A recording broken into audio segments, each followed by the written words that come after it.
I still remember the moment Greg looked right at me. His face was stern. It was 9 p.m. and the office lights were dim. I had just said, "No, I can't work another unpaid weekend." My hands shook, but I stood firm. Greg frowned, then slammed his hand on the table. He said, "If you won't stay on, you're showing everyone here you don't care." My stomach twisted.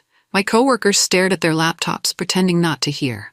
I could almost see them wishing I would give in, but my body screamed for rest. I was exhausted.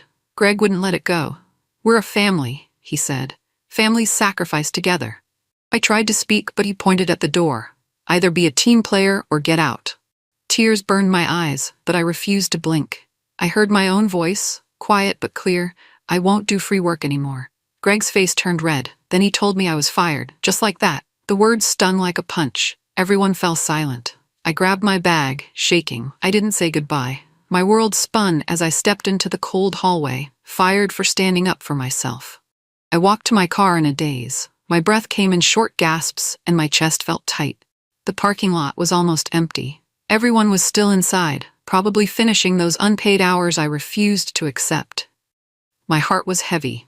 I looked back at the tall building. My mind replayed the moment Greg fired me, right in front of the whole team. Not a single person had said a word. I saw Jordan, my mentee, glance my way for just a second. I'd trained him, helped him get that job, but he lowered his eyes and did nothing. Inside my car, I finally let out a shaky breath. I felt betrayed, humiliated, and furious all at once. For months, I had poured my life into building an AI framework. I had spent late nights perfecting the code, pushing updates, and making sure everything ran smoothly.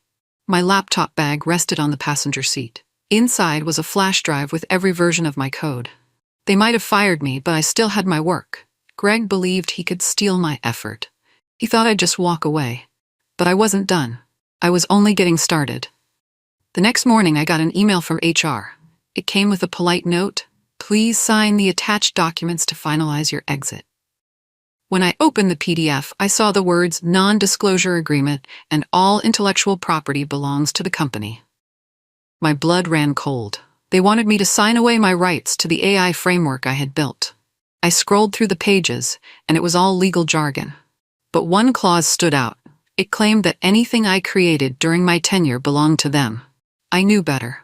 I had tested and drafted that AI code on my own time. I used my personal laptop for most of the foundational work, so I wasn't going to sign away my ownership. Still, the document rattled me. It felt like a trapdoor, designed to swallow my life's work. I took a deep breath and called my attorney friend Lisa. I sent her the files. 15 minutes later, she texted back, "Do not sign. They have no right to your code." I leaned back, relief flooding my veins. If they wanted a fight, I would be ready. I decided to vanish for a while. My plan was to work quietly, and I didn't want Greg or anyone else to track me. First, I locked down all my social media accounts. I made my LinkedIn private and removed the company name from my profile. Then I set up a brand new LLC. I called it Zenith Intelligence. It was a simple process, but it felt like a fresh start. I didn't broadcast it to anyone. I stayed under the radar. If they didn't see me, they might forget I even existed. Meanwhile, I started to rebuild my AI framework from scratch. I wanted a version that was entirely mine, with no possible claim from my old job. I named it Athena. The name felt strong and wise. Each line of code I wrote, I documented carefully, saving notes, dates, and times. No one knew where I lived now. I had moved to a small studio apartment to cut costs. I worked late into the night, the glow of my laptop lighting up the cramped space. Every tap on my keyboard felt like a step toward justice. I was invisible but determined. Weeks passed, and I heard nothing from my old workplace. Then an ex-colleague sent me a cryptic text. "They're stuck. The code isn't working." I pictured them in the sleek, glass-walled conference room, trying to run demos using my old scripts. But those scripts required a special key. I had it. They did not. Jordan, who once admired my work, was now in charge of it. He had been promoted when I left, but he was young and inexperienced. He didn't know the secrets hidden in each file. Greg must have been furious, pacing around, demanding results. I felt a spark of satisfaction. They needed me. They had fired me, yet they couldn't unlock my framework. I sipped my coffee and watched the night sky through my studio's tiny window. My phone buzzed again. Another message. They're trying to contact you. I didn't reply. Let them sweat. They had fired me without a second thought. Now they were learning just how much they depended on what I had built. I closed my phone and opened Athena's code. The lines glowed on my screen, each one a promise of my future. I smiled. They wouldn't take this from me. One early morning, I found a polite email from Greg in my inbox. His tone was unnatural, like an actor pretending to be friendly. "Hope you're doing well," it read. "We'd love to reconnect." I stared at my screen.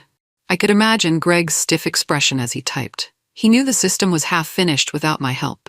Investors were waiting for a big demo, but that demo could never succeed if the code kept crashing.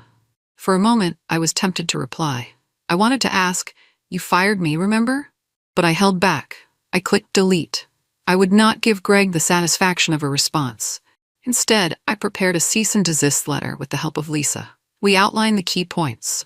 The code was mine. They had no legal right to use it. If they tried, I would sue. Then I sent it to Greg's office address. The letter was short but firm. I felt my pulse quicken. I was done playing nice. They had set these rules, and I would use them to protect myself. I closed my laptop, my heart steady. A quiet thrill washed over me. This was my fight now. Days later, rumors spread that the investors were growing uneasy. They had expected a prototype by now, a glimpse of the AI that Greg had bragged about, but nothing was ready. The code was a mess without me. At the same time, I heard whispers that Greg had started telling people I wasn't the true creator. He claimed I had only supported the project, not led it. The lie made my blood boil.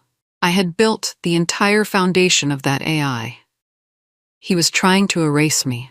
A friend in the legal department told me they're going to fake a demo. My friend sounded worried. Greg planned to patch together a few lines of code to show something working, just to keep investors calm. I sat in my small apartment, reading over Slack logs and email exchanges where I had clearly authored every significant piece of code. I saved them in a folder labeled evidence. I wanted to be ready if they tried to push me. I felt a swirl of anger and determination. Greg was planting seeds of doubt about my work, but soon the truth would sprout where everyone could see it. One morning, my inbox lit up with a large, anonymous file transfer. The subject line read, "You deserve to see this." My heart skipped a beat. I almost deleted it, but something told me to open it. It contained a folder of secret recordings and meeting notes. In the recordings, I heard Greg talking to the team. He said, "Don't worry, we can claim her code as ours. Nobody will believe her." Then he laughed, like I was a joke. My jaw clenched. My eyes stung with tears. His arrogance was on full display. He had planned to steal my work and call me worthless. The file also showed an internal slide deck for the next investor meeting. Almost every slide used my original diagrams and notes. I felt my pulse race. This was the proof I needed. I typed a quick reply. "Thank you. I won't forget this." I didn't know who sent it, but I silently thanked them. I saved everything in a safe place.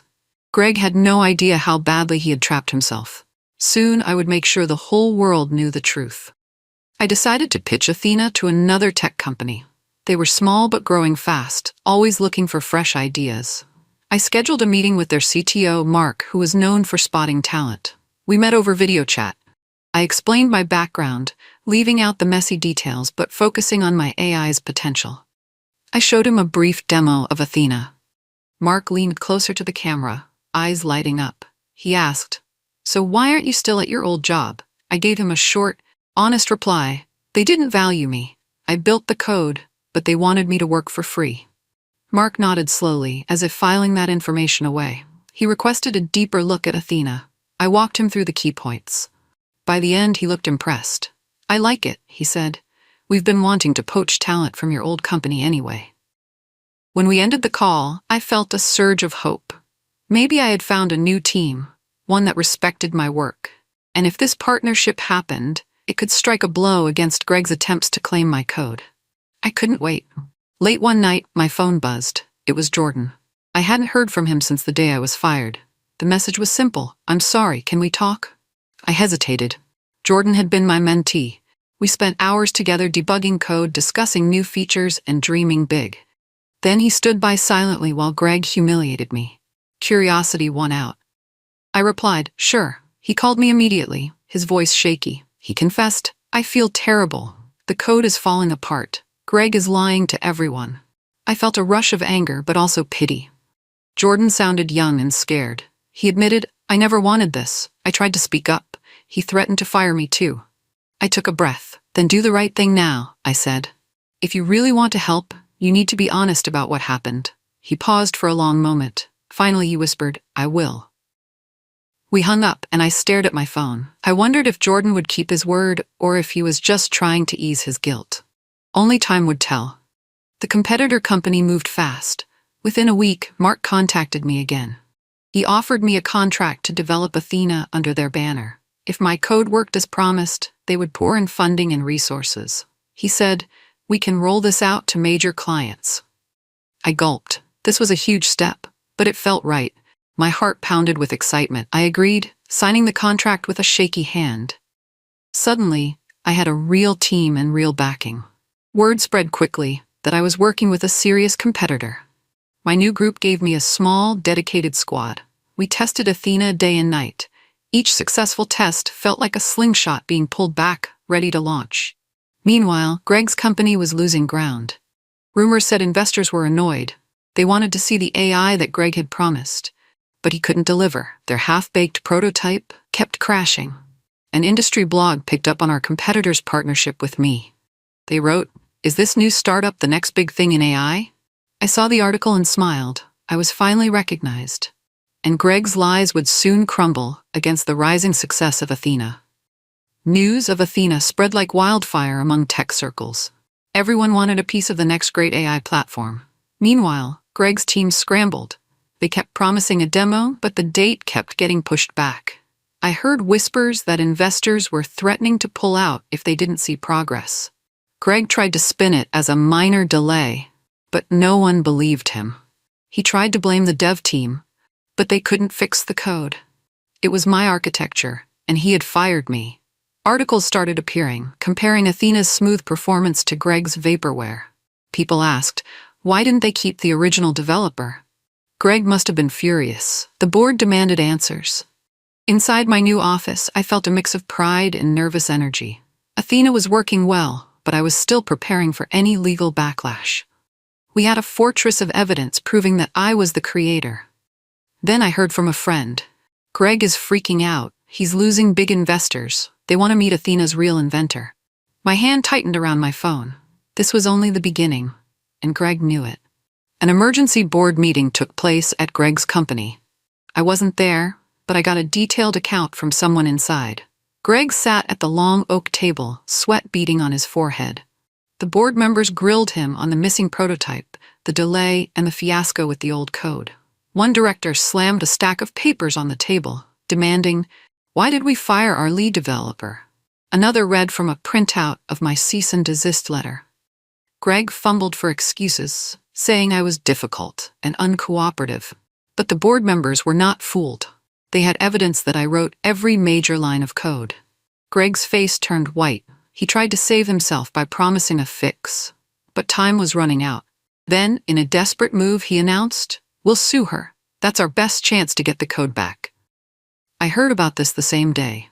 My friend texted me the news. My heart pounded, but I wasn't scared. I had documented everything. If Greg wanted to sue me, he'd have to face the truth in court. I closed my eyes and smiled. This was my moment to stand strong. As predicted, the lawsuit arrived in my mailbox a week later. Greg's company accused me of stealing their property. My hands shook as I flipped through the pages. They wanted everything: my code, my profits, and even an injunction to stop me from using their AI. But I was ready. My attorney, Lisa, had gathered all the evidence we needed. We filed a counterclaim, showing the actual timeline of the code's creation. Our logs, Slack messages, and design docs proved it was always my project. Then we revealed Greg's attempts to force me to work unpaid hours. We exposed his decision to fire me in front of witnesses, and we listed the direct threats he had made. Our response flipped the script. We showed the court that the real theft was his. He had stolen my time and tried to claim my invention. Suddenly, the lawsuit changed direction. Greg's lawyers seemed stunned by the depth of our evidence. A judge set a hearing to see if my counterclaim was valid. I felt calm. I knew the truth, and I sensed that Greg had stepped onto a legal landmine of his own making. A few days later, leaked emails from Greg's company appeared on a tech news site. The emails showed how he planned to spin the story to the press. He called me a disgruntled ex-employee. He lied about me refusing to work, painting me as lazy. He even joked about blacklisting me in the industry. People in the comments section erupted in outrage. They had seen my public demos of Athena. They recognized me as a talented developer. Now they saw Greg as a bully. His company's reputation took a huge hit. Investors began to flee, cutting ties to avoid bad publicity. Media outlets started digging deeper. They found workers who claimed toxic management and unfair overtime practices. Suddenly, my fight was no longer just about me. It was about a culture of exploitation. I received a formal letter from Greg's board offering a public apology if I dropped the lawsuit. I laughed when I read it. An apology meant nothing without true accountability. I refused to accept their half-hearted deal.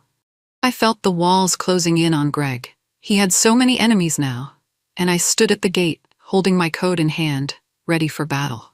The next major event was a private decision. Lisa and I sat at a plain table in a small conference room. Jordan walked in, shoulders slumped, eyes down. He looked terrified. When the court reporter asked him to state his role, he said softly, "I was promoted after Alina was fired." Then he began to explain how Greg had pushed him to say he co-created the code. Jordan looked at me once, guilt written all over his face. He admitted he was afraid for his job. Greg had threatened him, saying, "You better back me up if you want to keep your career." Jordan's hands shook as he recounted how he had watched me do the real work, line by line. "Alina was the brains behind the system," he said firmly. Those words sent a rush of relief through me. It was the confirmation we needed. The deposition ended with Jordan apologizing to me. I nodded, not sure what to say. After he left, I felt the weight lift from my heart. Greg's case was crumbling from the inside. The truth had finally been spoken under oath.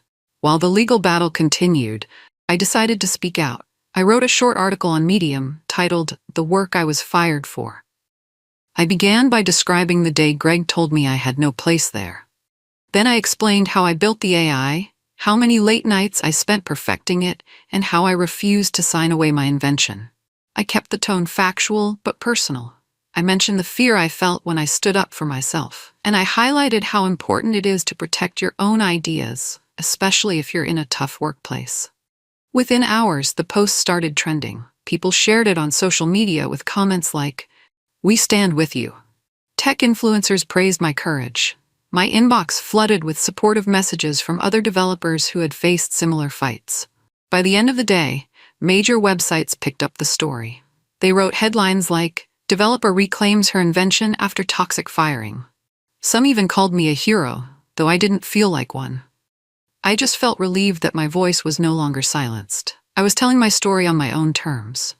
After my Medium post went viral, I got requests for interviews from business podcasts, local news channels, even a national TV spot. I was nervous. I wasn't used to all this attention, but Lisa said it would help our case, so I agreed to a major tech podcast. The host asked me gentle questions at first. How I got into coding, why I loved creating AI. Then we dug into the bigger topic, workplace exploitation. I explained how companies sometimes expect endless overtime and can punish those who resist. I spoke about how I was fired for saying no. My voice trembled at times, but I stayed steady. By the end, the host thanked me. "Your story is going to help a lot of people," she said. Listeners flooded the comment section with praise and shock. Many shared their own stories. That night, I appeared on a segment of CNN Business. It was surreal. I sat in a small home studio answering questions live. My phone buzzed nonstop. Friends, family, and old classmates reached out in support. Greg's name was all over the news, but for the wrong reasons. The public saw his company as the poster child for greedy practices. I felt vindicated. Not long after the media storm, I received an email from Greg. It was longer than the last one, filled with apologies and sweet promises. He said the board was considering rehiring me. He offered double my old salary and a fancy title, Lead Innovation Director.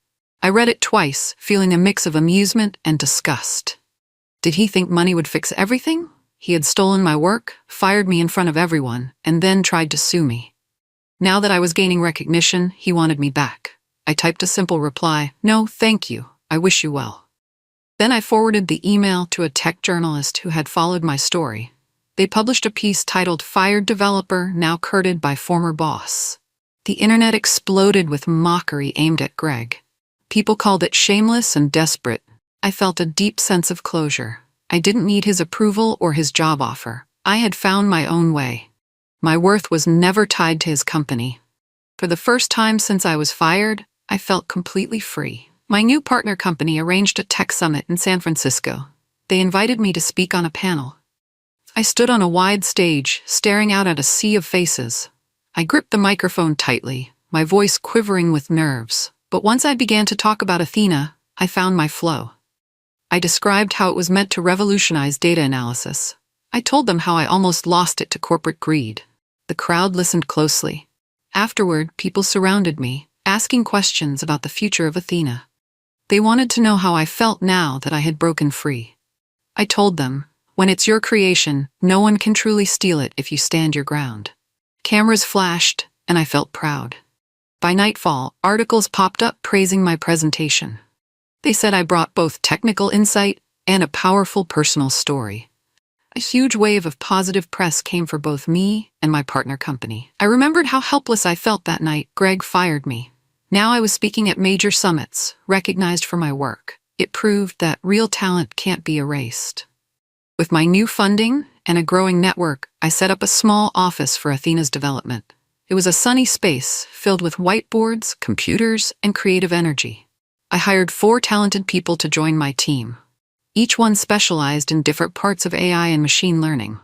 I had a quiet dilemma. Jordan reached out again, asking if I needed more help. He had apologized many times, and I believed he was truly remorseful. My gut told me he could be a great developer if guided right. So I took a chance and offered him a position. When he arrived on his first day, he looked nervous and thankful all at once. He said, "I won't let you down." I just nodded. This wasn't about holding grudges. It was about growing something better. In our office, we coded side by side, building new features for Athena.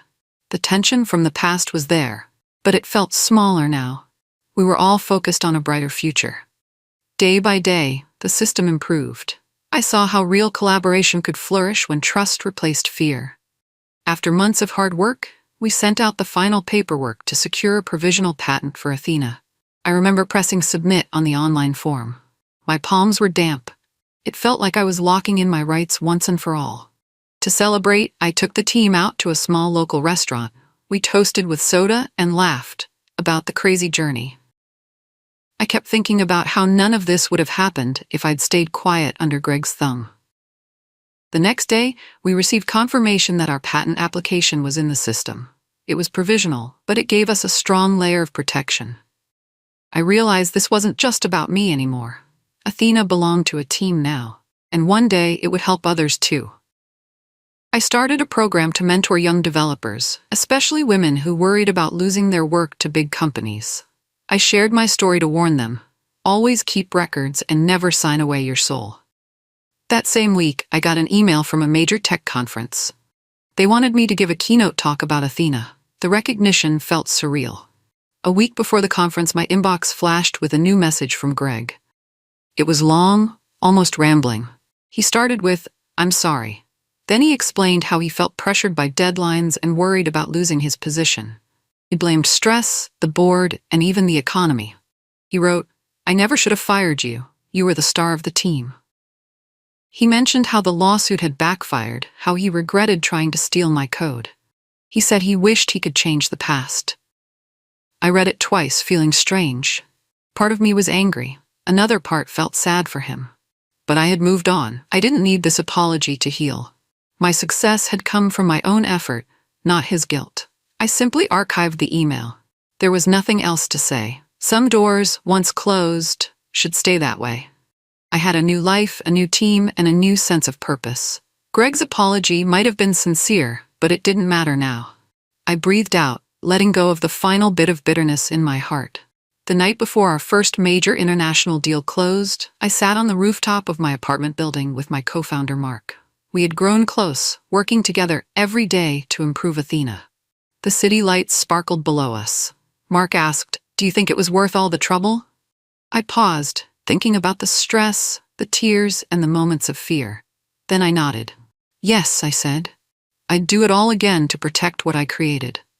We sat in silence, each of us lost in thought. I remembered how powerless I felt when Greg fired me, how the humiliation burned my soul. But that was the spark that lit this entire journey. Now I had a strong team, a growing company, and a product that was shaping the future of AI. Quiet power. That was the best way to describe how I felt. I didn't need to scream for vengeance. I simply worked in silence, letting results speak for me. And the results were undeniable. Athena was real. It was mine, and it was changing everything. We stood up to leave. I felt a sense of peace that I had never known before. A month before my next investor meeting, Greg faced his biggest blow. His board fired him after their stock price dropped to a point they could not take it anymore. Half of the company's clients, including their largest, pulled out because, without me and my code, the system wasn't solving their problems anymore.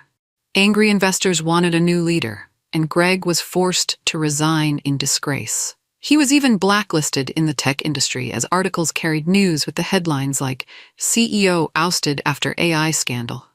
I couldn't help but feel a surge of triumph. Meanwhile, my own company flourished. We set clear policies. No one was to work overtime without proper pay. If anyone chose to stay late, they were rewarded with generous compensation. We believed happy developers built stronger products.